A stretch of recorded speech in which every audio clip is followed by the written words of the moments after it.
잠언은 여러 가지 말씀들, 특별히 이 지혜로운 삶에 대해서 하나님을 섬기는 방법, 또 말씀을 대하는 자세, 또 인간관계 등등 여러 가지 구체적인 지혜 말씀들을 주는데요. 그래서 우리가 잠언을 읽을 때는 이렇게 단락별로 하든지 아니면 주제별로 하든지 그래야 됩니다. 이 초점을 잘못 맞추면 이게 무슨 말씀인지 잘 몰라요.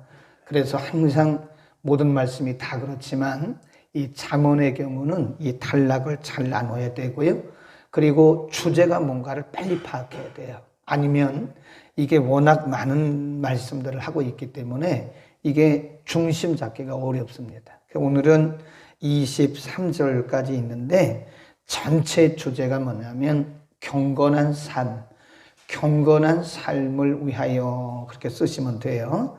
경건한 삶을 사는 지혜다. 어떻게 경건한 삶을 살 것이냐. 이 경건이라고 하는 것은 구별이죠. 구별된 삶, 구분된 삶, 거룩한 삶.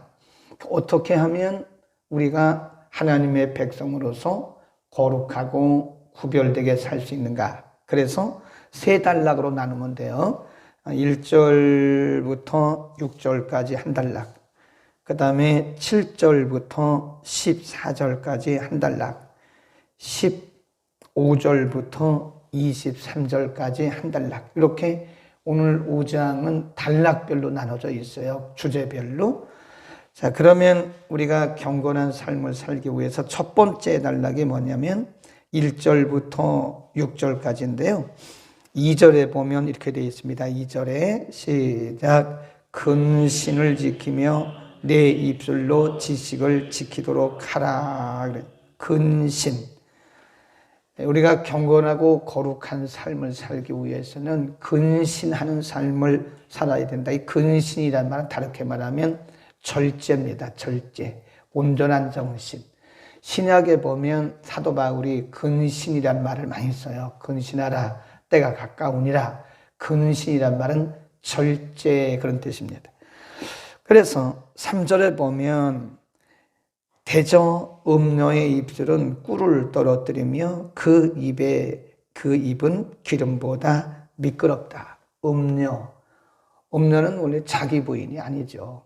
자기 부인이 아니고 이런 그 미혹하는 여성을 말하는 거죠. 그러니까 원래 자기 부인들은요, 남편에게 쓴소리를 해요. 그렇죠. 쓴소리를, 왜냐하면 남편이 바른 길을 가야 되니까. 그러나 음녀는 자기 부인이 아니기 때문에 좋은 말만 해요. 미혹되는 말. 여기서 음녀는 세상을 의미하기도 합니다. 세상. 이 세상은 모든 것들이 다 이렇게 좋게만 보입니다.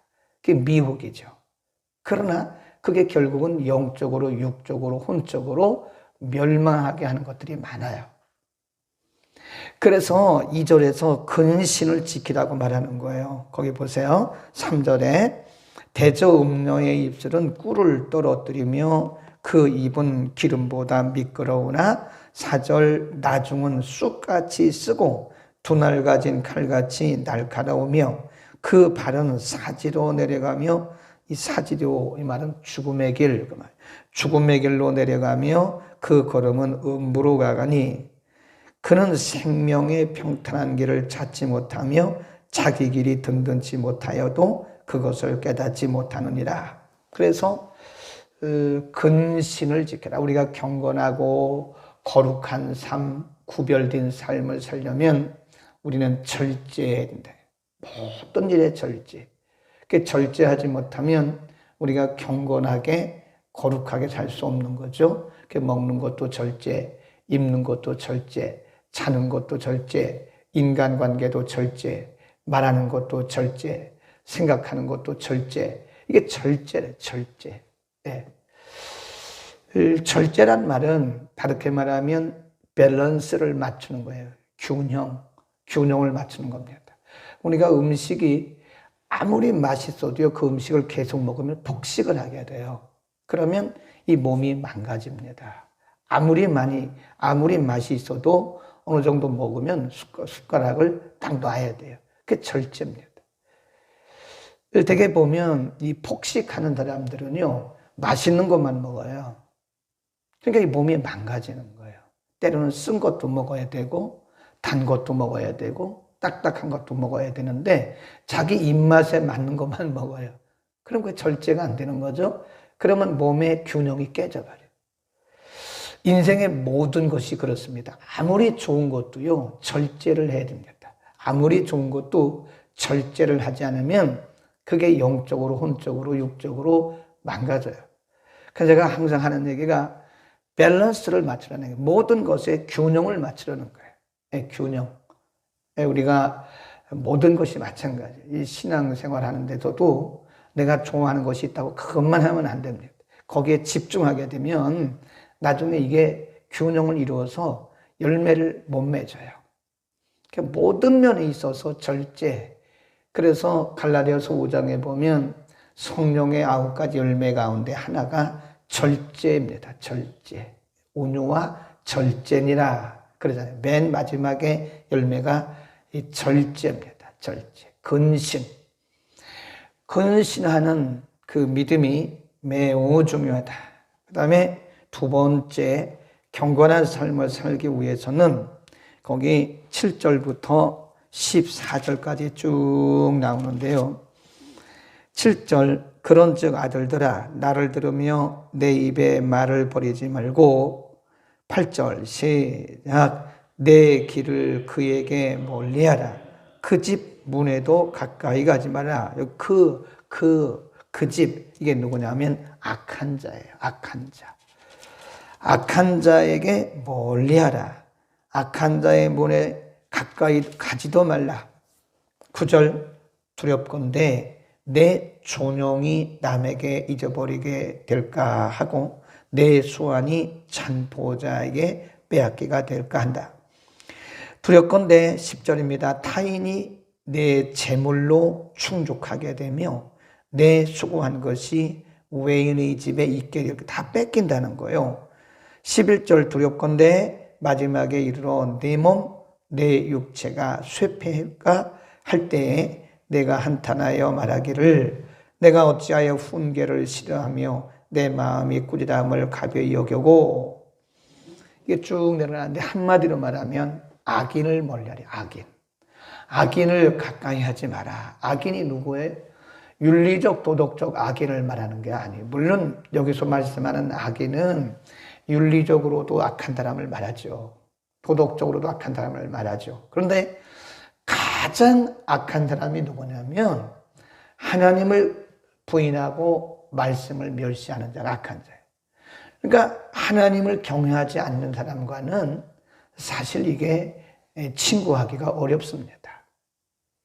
하나님을 무시하고 말씀을 무시하고 하나님을 부인하는 이런 사람들과 가까이 하지 마라. 그런 얘기예요. 확실히 경건한 삶을 살려면요, 우리가 이 인간관계를 잘해야 돼요.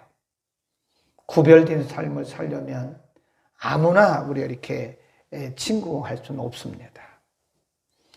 물론 우리 믿는 자들은 모든 사람이 우리의 기도의 대상이고 전도의 대상입니다. 그러나 인종이라 그래요. 같은 사람끼리 어우러지기 있습니다. 누구나 마찬가지예요. 그래서 그 사람이 어떤 사람인가를 알려면 친구를 봐라. 친구.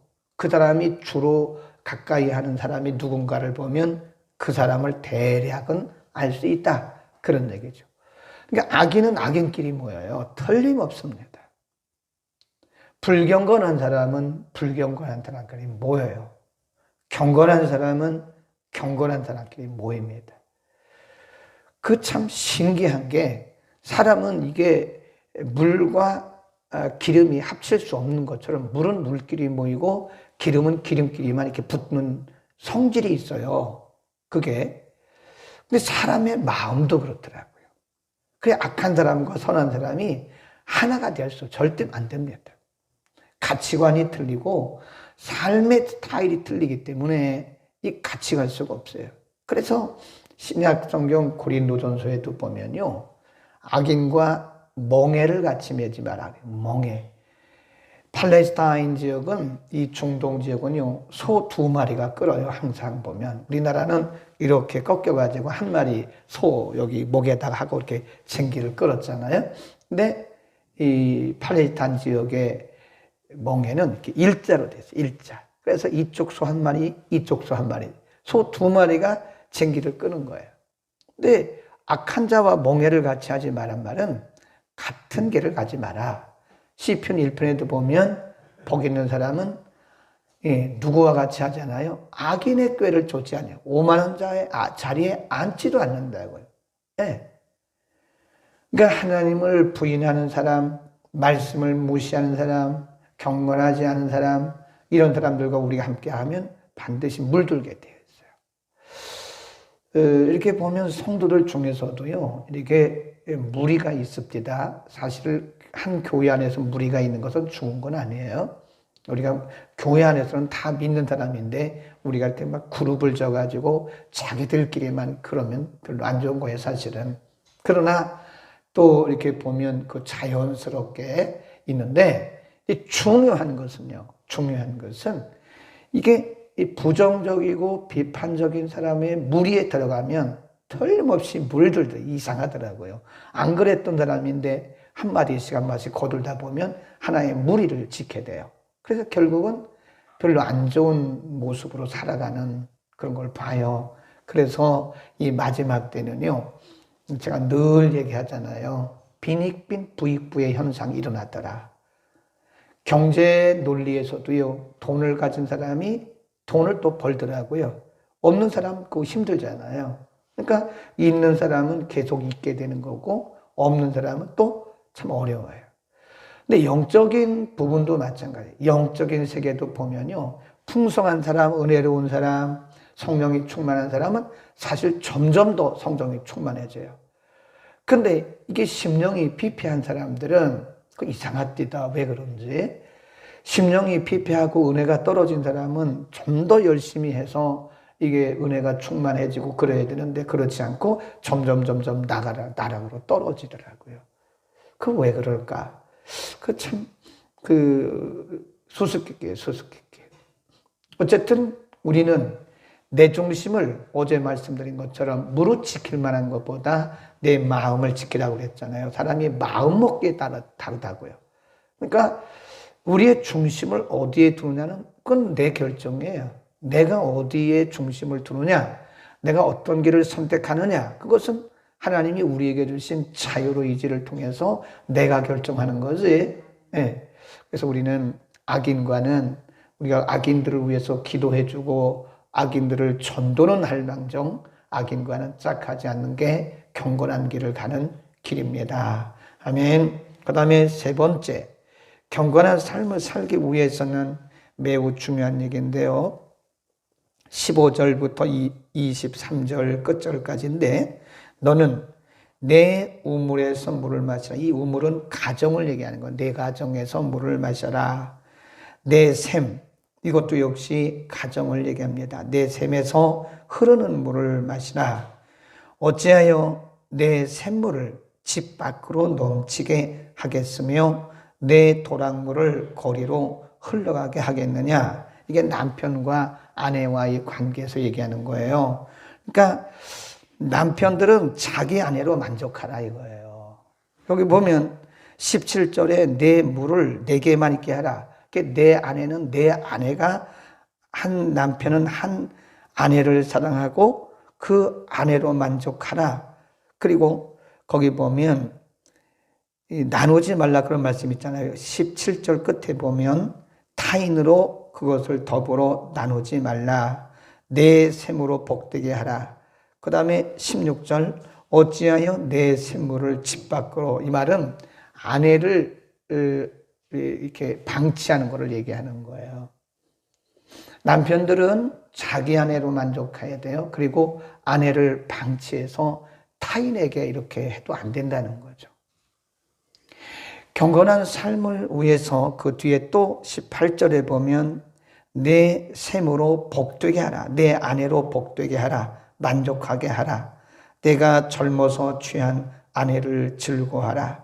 19절 시작. 그는 사랑스러운 암사슴 같고 아름다운 암노루 같으니 너는 그 품을 항상 족하게 여기며 그 사랑을 항상 연모하라. 내 아들아 어찌하여 음료를 연모하겠으며 어찌하여 이방 계집의 가슴을 안겠느냐. 이 말씀이에요. 그러니까 한 남자는 한 여자로 만족해야 된다. 그리고 남편들은 아내를 방치해서도 안 된다. 그런 뜻입니다.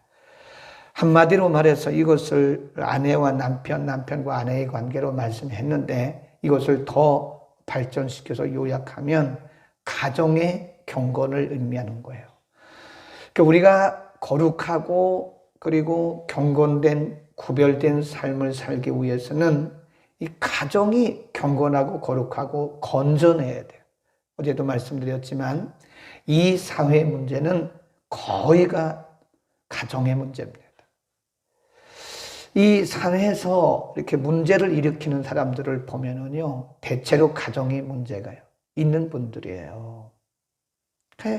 교회에서 중직자를 세울 때도 건전한 가정, 건강한 가정을 이룬 사람을 교회 중직자를 세우래. 그런 사람이 목사가 돼야 되고, 또 그런 사람이 장로가 돼야 되고, 그런 사람이 권사가 돼야 되고, 그런 사람이 안수집사가 돼야 돼. 이 가정이 부부관계가 원만하지 못한 사람들은 주의 일을 할 수가 없어요. 교회에서도 사회에서도 이 문제를 일으키는 사람을 보면 대부분이 가정에 문제가 있는 분들. 그래서 사도 바울이 디모데전서 3장에서 이 교회 직분자들은 건강한 가정, 건강한 부부관계를 이룬 사람이어야 된다. 그리고 건강한 부모요, 건강한 자녀가 되어서 하나님의 집을 다스릴 수가 있는 것이다. 그래서 우리가 얘기하는 것이 크리스찬의 가정들이야말로 크리스찬의 가정들이야말로 거룩하고 경건하고 건강한 가정을 이루어서 이 세상 속에 들어가서 소금의 역할을 해야 된다는 거예요. 소금이 이 세상에 들어가요. 소금은 어떤 물질 속에 들어가서 녹잖아요. 그 맛을 내기도 하고 부패를 방지하기도 해요. 그러니까 교회의 역할이 중요한 거예요. 정말 교회가. 예, 나 한 사람이 사는 것이 내 개인 가정이 살아나는 것이 이렇게 중요한 겁니다. 가정을 살려내야 돼요, 교회가. 교회가 가정을 살려내야 이 사회가 건강해지고 이 사회가 경건해지는 거지. 가정이 이게 만신창이가 돼버리면 사회는 소망이 없어요. 그러니까 교회의 소망은, 이 사회 소망은 뭐예요? 교회입니다. 교회 밖에는 소망이 없어요. 네. 그래서 사실은 이게 경제인들도 마찬가지고 정치인들도 마찬가지고 교육하는 사람들도 마찬가지고 이 가정이 건강하지 못하면 사실은 사회의 일원으로서 사회에서 어떤 영향력을 발휘하기가 어렵습니다. 우리가 보면요, 지도력, 이 지도력을 리더십, 또 지도자도 리더십 그러는데 이 지도력을 잘 발휘하는 사람들을 보면 대개 가정이 원만한 사람들이고 가정이 건강한 사람들이에요. 그렇지 않으면 리더십을 발휘하기가 어렵다는 거예요. 여러분, 우리는 사명을 가지고 우리의 가정을 건강하게 지켜나가야 됩니다. 아멘. 가정이 건강하지 못하면 어떻게 보면 교회도 건강하지 못해요. 교회가 건강하면 가정이 건강하고 이게 상관관계예요. 또 교회가 건강하면 사회가 건강한 거예요. 이 사회가 이렇게 병든 것은 가정들이 병들었다는 거예요. 그러니까 우리 주변에 보면 가정사역을 하는 분들이 꽤 있어요. 참 고마운 분들입니다. 가정을 살려내야 이 사회가 살아나는 것입니다. 가정이 만신창이가 되면 사회는 소망이 없다니까요. 못 살아나요. 살려낼 길이 없습니다. 아니, 어떻게 본인 리더들 자신이 다 깨어진 가정에서 살고 있는데 사회를 어떻게 변화시키겠습니까? 그러니까 엄밀히 말하면 개혁은 가정부터 일어나는 게 맞다. 그런 얘기죠. 아멘. 그러니까 이 남편들은 자기 아내를 사랑하고 아내들도 자기 남편 사랑하고 만족하고 그래야 됩니다. 여러분, 우리가 건강한 가정에 대해서는 성경에서 수없이 말씀해요.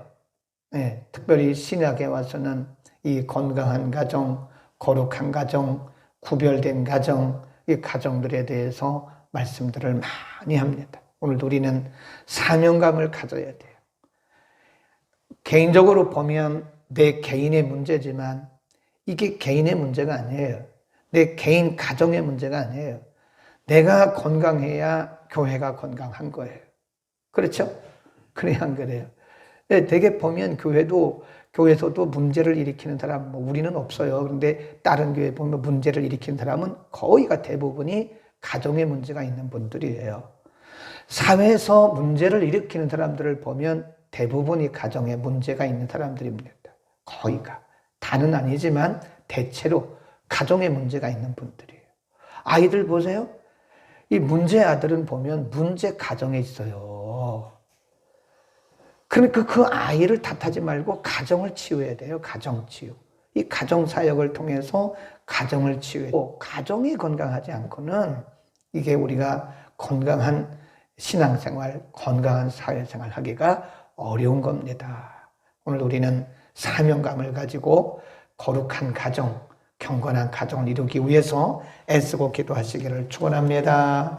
거룩하신 우리 아버지, 참으로 어려운 말씀이기는 하지만 우리가 이 땅에 살아가면서 구별되고 경건하고 거룩한 삶을 살기 위해서 오늘 우리가 어떤 방향으로 나가야 되는지 우리의 삶의 방향성, 우리의 신앙의 방향성을 가르쳐 주셨습니다.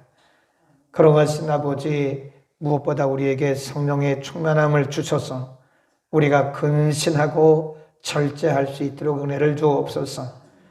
우리가 신앙적인 부분에서나 우리의 삶의 부분에 있어서 절제하지 못하고 균형을 이루지 못하면 우리는 경건하고 거룩하고 구별된 삶을 살 수가 없습니다.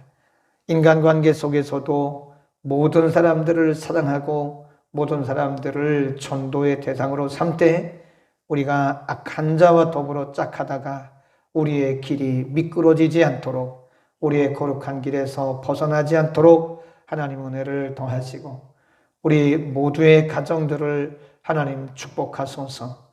가정이 경건하지 않고는, 가정이 건강하지 않고는 교회도 사회도 국가도 경건하고 거룩할 수 없사오니 우리 각자의 가정을 경건하고 거룩하게 지켜나갈 수 있도록 하나님 은혜를 더하여 주옵소서.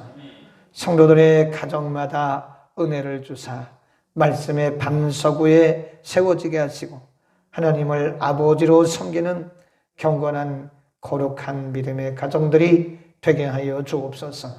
예수 그리스도의 이름으로 기도드립니다. 아멘.